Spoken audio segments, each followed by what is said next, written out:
Au pied de la Tour Eiffel et de l'Arc de Triomphe, des tracteurs, notamment en provenance du sud-ouest, sont entrés dans Paris avant le lever du jour. On essaye le tout pour le tout, quoi. Faire quoi de plus? Qu'est-ce qu'il faut faire?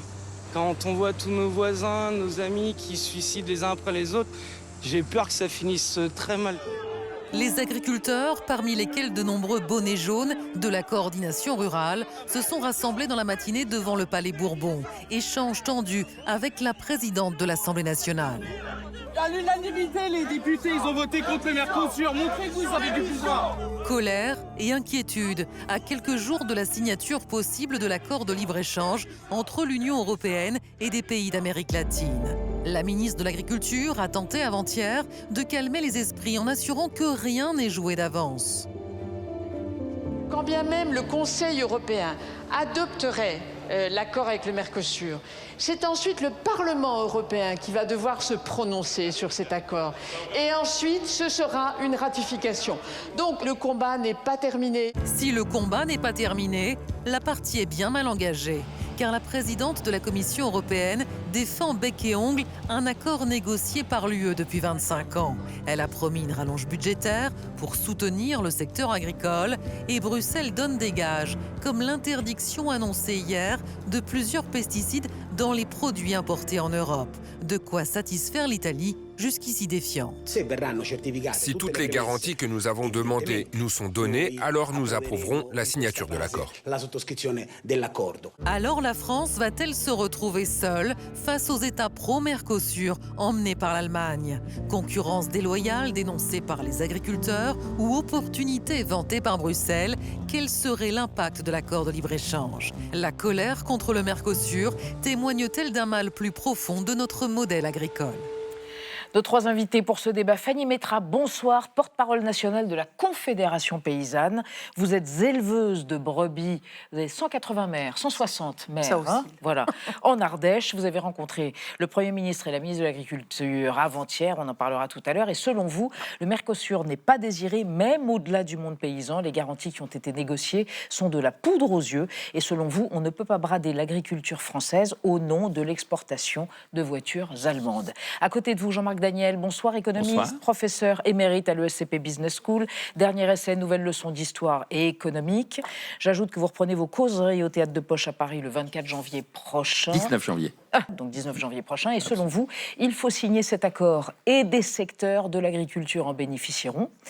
Si les Français veulent manger du bœuf français, ajoutez-vous, ils en achèteront. C'est aux consommateurs de trancher, pas aux agriculteurs de décider ce qu'on va manger. Comme ça, c'est radical. Et à côté de vous, Aurélie Catalo, directrice du programme Agriculture et Alimentation France à l'IDRI, l'Institut du développement durable et des relations internationales.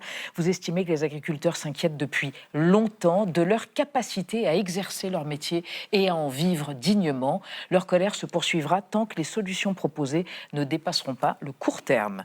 Et on démarre le débat, Benjamin, avec la date fatidique. Oui, exactement. du L'Union jour. européenne pourrait signer lundi prochain, donc le 12 janvier, au Paraguay, l'accord commercial avec les pays concernés par le Mercosur, Argentine, Brésil, Uruguay et donc Paraguay.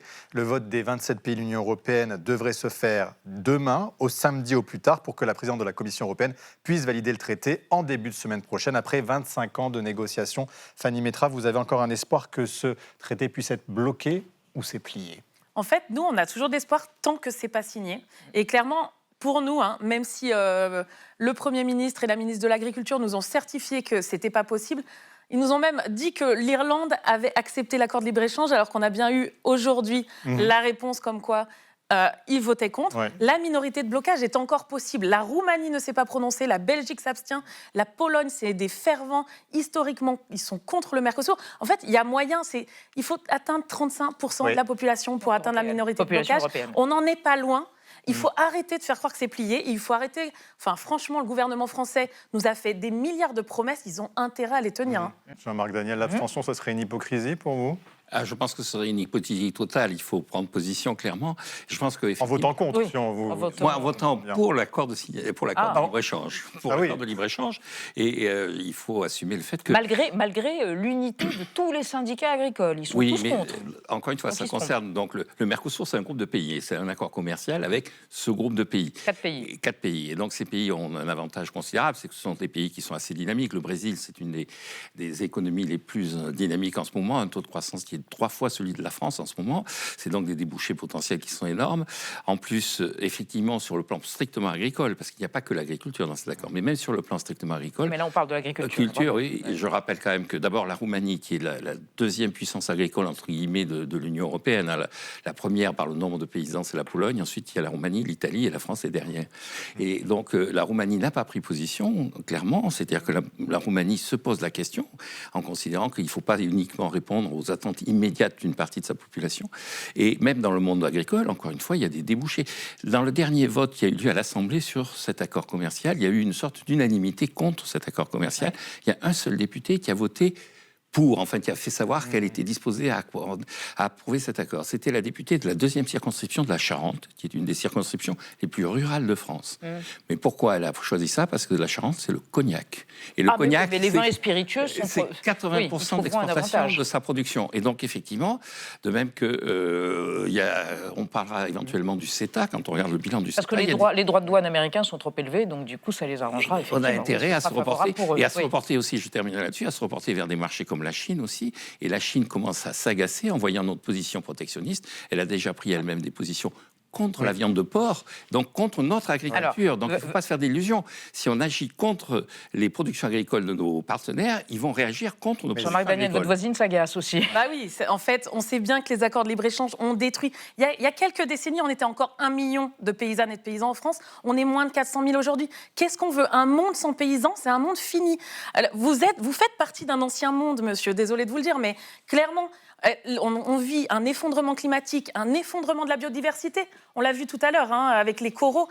Non, mais il faut arrêter. Mais pourquoi cette mondialisation ne vous offrirait pas des débouchés? On se dit, mais bon, on après s'en fout tout, des débouchés. s'il y en a pas On veut une suffisamment pour la souveraineté France. alimentaire. La souveraineté alimentaire, la vraie, pas celle de Marc Fesneau, hein, celle de la Via L'ancien ministre de Campesina. l'Agriculture. La Via Campesina, qui est le réseau des organisations paysannes dans le monde, qui représente 200 millions de paysannes et de paysans à travers le monde, dont fait partie la Confédération paysanne. La souveraineté alimentaire, c'est le droit des peuples à choisir son alimentation et son agriculture. Les accords de C'est-à-dire donc les libre-échange... Espagnols, les Allemands, les Italiens, ils ont tort et nous, on aurait raison contre ces pays qui sont aussi des Mais producteurs. on ne parle pas de pays, là on parle de paysannes et de paysans. On est en lien avec les organisations paysannes du Brésil, sont remontées contre le Mercosur, eux aussi. En fait, c'est pas possible de continuer à vouloir... On interdit des pesticides en Europe, et pourtant on continue à les produire et on les vend. Nous, on les les, Français, vous voulez dire, nous, on les Français exporte. ou Européens, on les exporte au Brésil pour détruire la santé des gens. On ne peut pas être concurrentiel avec des pays où les revenus moyens sont de moins de 1 euro de l'heure. On ne peut pas être concurrentiel avec des pays où les vaches sont élevées aux hormones de croissance, alors qu'on sait à quel point ça a été dangereux et à quel point le combat a été rude pour gagner la fin des hormones de croissance. Enfin, on marche sur la tête, quoi, clairement. Alors, attendez, on va évoquer avec vous trois des compensations qui vont être proposées par l'Union européenne, notamment pour les agriculteurs et les paysans français. Et c'est Anna qui va nous les détailler. Oui, il y a 2 jours, Ursula von der Leyen a proposé de verser immédiatement 45 milliards d'euros aux agriculteurs européens. Ces 45 milliards d'euros, ils étaient initialement prévus dans les fonds de la PAC, la politique agricole commune 2028-2034. Et ils viennent s'ajouter aux 6 milliards d'euros qui étaient actés pour faire face aux perturbations des marchés agricoles. Hier, la Commission européenne a fait de nouvelles annonces pour répondre notamment aux demandes de la France. Elle s'est engagée à baisser les droits de douane sur l'engrais azoté et l'ammoniac, qui, selon la France, coûtent 4 000 € par ferme par an aux agriculteurs. Marche arrière aussi pour la taxe carbone aux frontières sur les engrais. Elle sera suspendue avec un effet rétroactif au 1er janvier 2026. Et c'est un soulagement pour les céréaliers français qui craignaient de voir leur coût de production exploser. Et encore avant cela, la Commission s'était déjà engagée, entre autres, à alléger la charge administrative des exploitations agricoles et à renforcer les contrôles sur les produits importés aux frontières de l'Union européenne, évidemment, mais aussi dans les pays du Mercosur. Aurélie Catalo, finalement, toutes ces négociations autour du Mercosur, elles ont quand même permis aux agriculteurs d'obtenir des avancées non négligeables ? Oui, on peut dire ça comme ça, parce que en fait, la fin de la négociation du Mercosur, elle intervient dans le cadre d'un paquet politique un peu plus large, qui inclut cette question du Mercosur, mais qui la dépasse, et qui surfe en fait sur un sujet de préoccupation assez commun parmi les agriculteurs français et européens, c'est le sujet du revenu. Pourquoi ça? Parce qu'en fait, le revenu agricole, il est constitué de manière assez simple de charges et de produits. Du côté des charges, un des sujets qui préoccupe au moins une partie de la profession agricole, c'est l'explosion du coût des engrais, donc d'où ces dispositions qui sont envisagées sur le sujet des engrais. Du côté des produits, le revenu agricole, il dépend d'une part des subventions et d'autre part de leur vente. Les subventions, ça fait écho au débat qu'on a sur l'évolution du budget de la politique agricole commune, et les ventes, enfin le prix de vente, ça fait écho aux préoccupations liées au Mercosur et à cette inquiétude de l'arrivée d'une concurrence jugée déloyale par les agriculteurs, car ne répondant pas aux mêmes normes et aux mêmes modèles de production. Une production éthique, Jean-Marc Daniel, pour répondre à ce que disait Fanny Mitra, est-ce que vous êtes de l'ancien monde sur la production agricole? Est-ce que vous ne prenez pas en compte suffisamment tous les impératifs environnementaux? Au contraire, je pense que c'est moi qui prends en compte les impératifs environnementaux. Dans ce que vous venez de décrire, il y a annoncé qu'on allait supprimer la taxe carbone aux frontières. La taxe carbone, c'est quand même la façon la plus évidente sur le plan économique d'essayer de lutter contre le réchauffement climatique. C'est l'outil économique qui permet de lutter contre le réchauffement climatique. Donc quand on la supprime, c'est effectivement un recul. De même, sur les problèmes qui sont évoqués, c'est pas le libre-échange qui provoque les crises de l'agriculture. Vous avez une évolution qui est le fait que, d'abord, il y a une démographie des agriculteurs qui est une démographie qui pose problème. Il y a un certain nombre de gens qui vont disparaître et on ne sait pas qui va les remplacer. Qui vont disparaître, c'est-à-dire qu'ils vont prendre leur retraite. Ils vont prendre leur retraite et on ne sait pas qui va les remplacer. Qui va remplacer les... Ensuite, sur le terme des revenus, effectivement, vous regardez ce qui se passe. La politique agricole commune. En France, on reçoit 9,4 milliards d'euros. Je parlais de la Pologne, qui est le pays où il y a le plus d'agriculteurs. Elle reçoit 4,7 milliards d'euros. Donc on ne peut pas considérer que la France est particulièrement défavorisée par la politique agricole commune. Le véritable enjeu, c'est une réponse du monde agricole à ces deux demandes qui lui sont faites. La première demande, c'est de satisfaire le consommateur. Je maintiens, si le consommateur veut manger du bœuf argentin, je ne vois pas pourquoi on l'empêcherait de manger du bœuf argentin. Et la deuxième solution, et la deuxième enjeu, c'est de répondre aux enjeux climatiques. Effectivement, c'était la stratégie de l'Union européenne qu'on appelait la stratégie F2F, où il y avait le Green Deal. Oui. Et ce qui m'inquiète, c'est là, effectivement, on va de recul en recul. Il est en train d'être détricoté. Détricoté systématiquement. Et donc, c'est là qu'on est plutôt dans le monde du passé que dans le monde de l'avenir. Fanny Mitra. Non, mais il faut arrêter. Le mythe de l'unité paysanne n'existe pas. Arrêtons de parler du monde agricole. Il y a deux agricultures. Il y a une agriculture prédatrice qui est en train de bouffer l'autre. Nous, on défend une agriculture paysanne. On n'est pas sur... Nous, en fait, ce dont on parle là, c'est la liste du Père Noël que la FNSEA, parce que la FNSEA, soi-disant, est contre le Mercosur, mais Arnaud Rousseau... Le syndicat majoritaire bien aujourd'hui. sûr, avec Sophie Protéol, a directement des filiales au Brésil. Ils ont tout intérêt. Monsieur Rousseau a tout intérêt à ce que le Mercosur passe. Sur la DNC, on en parlera sûrement plus tard. Le patron de la FNSEA, on n'est pas sur les mêmes choses. Il est arrivé à Matignon il y a 2 jours, juste avant notre rendez-vous, avec sa liste de courses.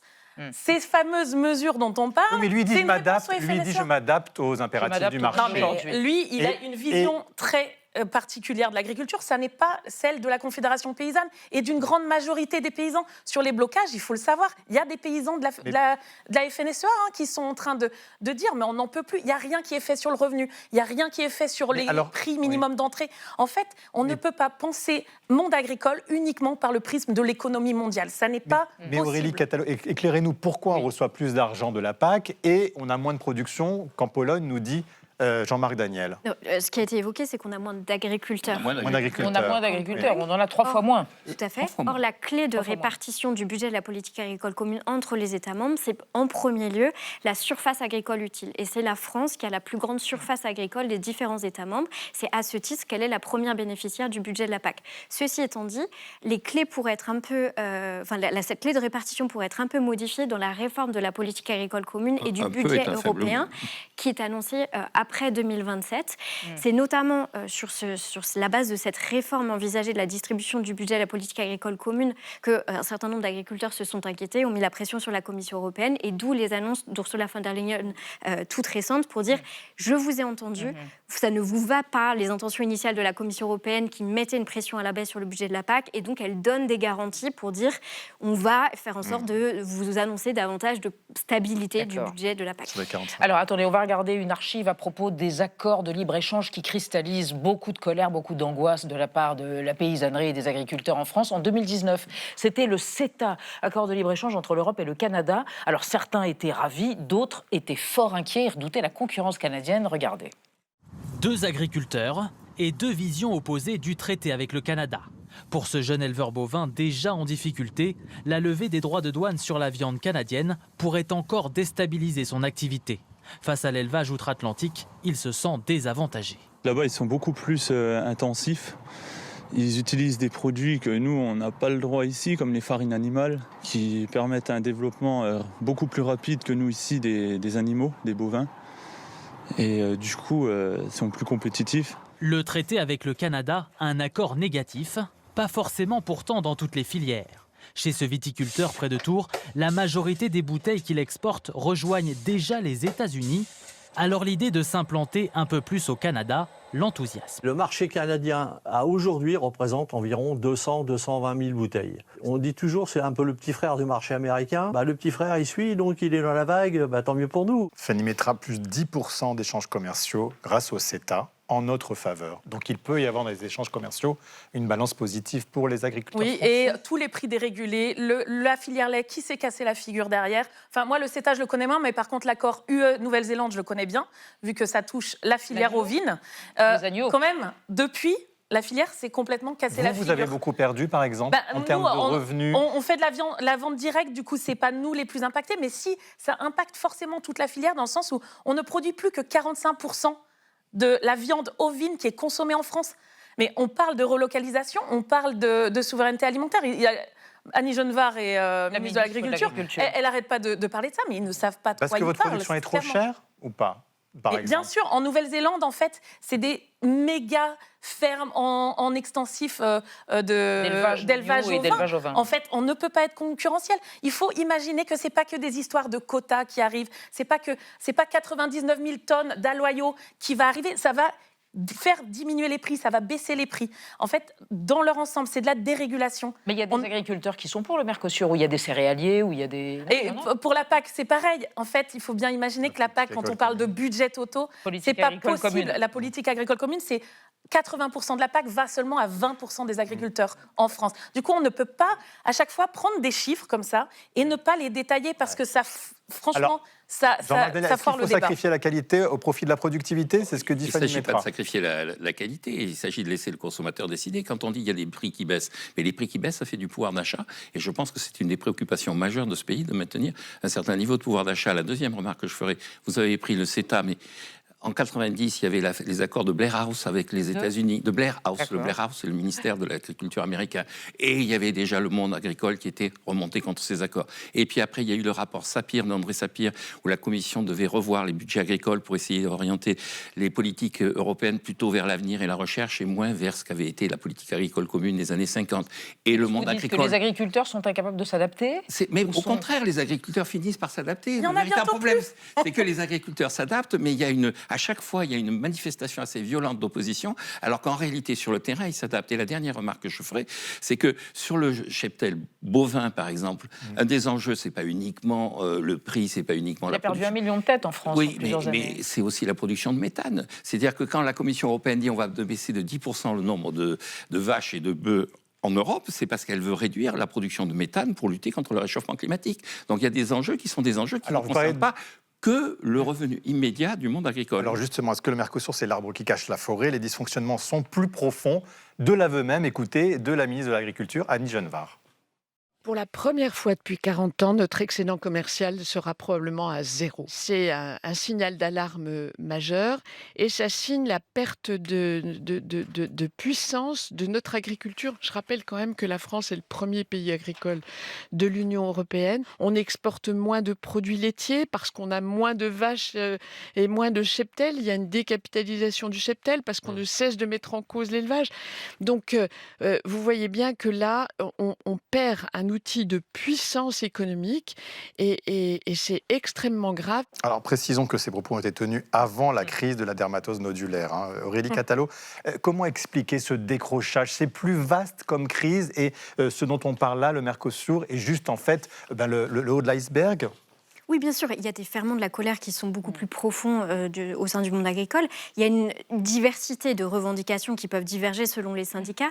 Mais la manière dont moi je formule les choses, il me semble que le dénominateur commun, c'est que tous les agriculteurs sont inquiets de leur capacité à avoir confiance en l'avenir, dans leur capacité à pouvoir continuer à exercer leur métier, à pouvoir avoir... Mais la politique agricole commune est faite pour ça, et depuis 25 ans, il y a des politiques qui sont faites en France pour cela, ou pas du tout, on n'a rien compris à cette crise-là, tous les politiques qui se sont succédés? Alors, la question du revenu, elle n'est pas soldée uniquement par les subventions, même si vous avez raison, en moyenne, les subventions de la PAC, ça représente 83% du revenu des agriculteurs en France, mais les inquiétudes, les menaces, elles sont diverses. Revenus, oui, il y a les questions des aléas économiques, le Mercosur peut en faire partie, il y a la question du changement climatique, il y a la question des aléas sanitaires, etc. Et peut-être un dernier point, c'est aussi que même sur le sujet précis du Mercosur, là aussi, il y a une hétérogénéité des intérêts des différents agriculteurs. Selon le modèle agricole dans lequel vous êtes et selon le type de production dans lequel vous êtes, vous allez avoir un avis favorable au Mercosur si vous êtes dépendant des exportations, un avis défavorable si vous défendez un modèle d'agriculture qui n'est pas celui de la compétitivité-prix et qui va plutôt, et vous avez plutôt des marchés locaux.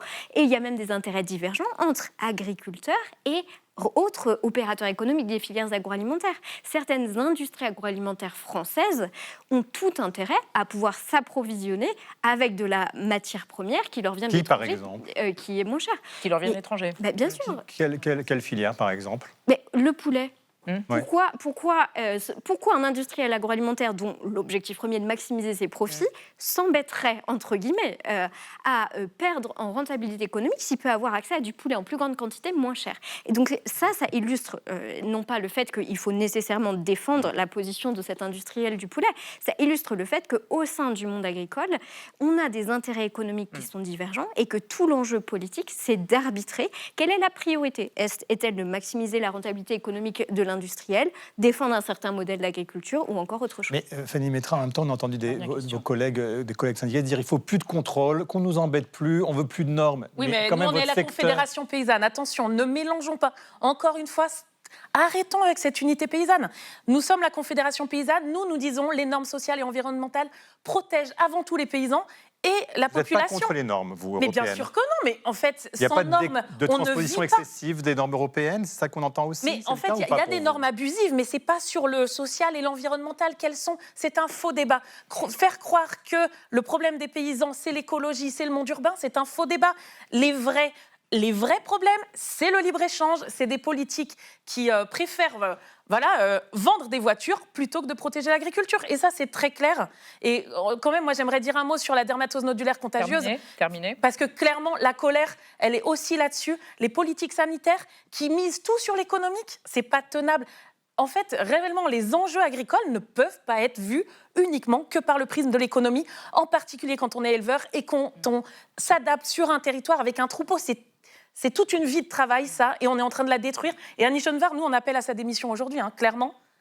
On appelle à sa démission la Confédération paysanne parce que depuis 6 mois, elle est en train de... la colère paysanne actuellement, la responsabilité, c'est dans les mains du gouvernement. Et s'il y a une catastrophe qui arrive, ça sera eux les responsables. Écoutez, on sent votre passion désespérée. Merci en tout cas à tous les trois d'avoir participé à ce débat extrêmement clair et enrichissant. Merci beaucoup.